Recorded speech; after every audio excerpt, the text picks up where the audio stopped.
Mayroon akong fried rice. Yan ang pagkain nila. Hello, good morning. May kape din. Yung isa, ito si isa. Yan si Madeline. Ito namang isa, si Sofia. Patingin nga yung mukha mo, bibe. Yan ang mga alaga ko. Katabi ko sa gabi, matulog. Yan, tatlong lalaki na bulog, dalawang prinsesa. Yan ang mga alaga ko. Dito sa Pinas, bali 5. Tatlong bulog, yun o, dalawa nag-aaral. Yan. Hello, say hi. Good morning, tita, tito. Sige, good morning. Sige na. Yan, may si Princess, si Christian. Yan, ang mga alaga kong makukulit. Ito naman dalawa, inuubo yung isa. Yan o. Nagluto ko ng fried rice pero ang halo lang yan, itlog. Yan, kaya masarap. Yummy. Ayan. Bukas bibili tayo lagyan natin ng hotdog at saka itlog at saka yung carrots. Masarap yun. Gayang ginagawa ko dun sa abroad. Sis Madeline.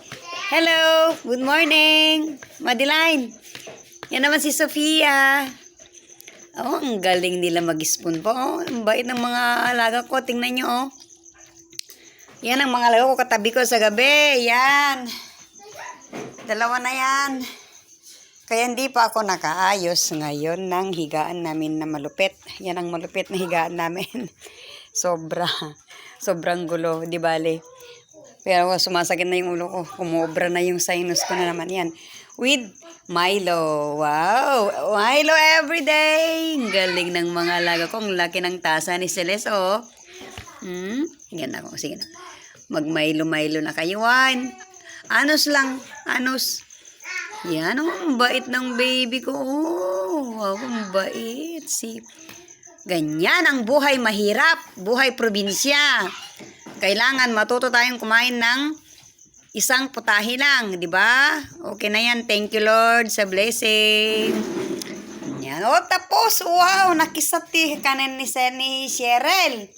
Yung isa, hindi po. Meron pang konti. Uubusin niya yan.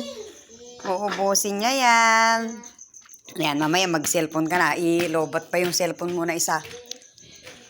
Ayan, ang trabaho ni Lola. Hindi pa. Yan. Ito ang kalagayan ng probinsya namin, oh. Makulimlim ang panahon, guys. Yan, oh. Ito na yung pinag-abalan ko. Ang ganda na yung mga wishing plant ko. Pakita. Yan ang luya ko. Ito pala, meron tayong kasabihan. Itong potos.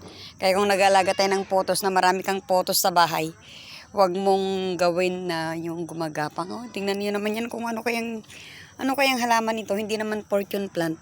Ang ganda, oh.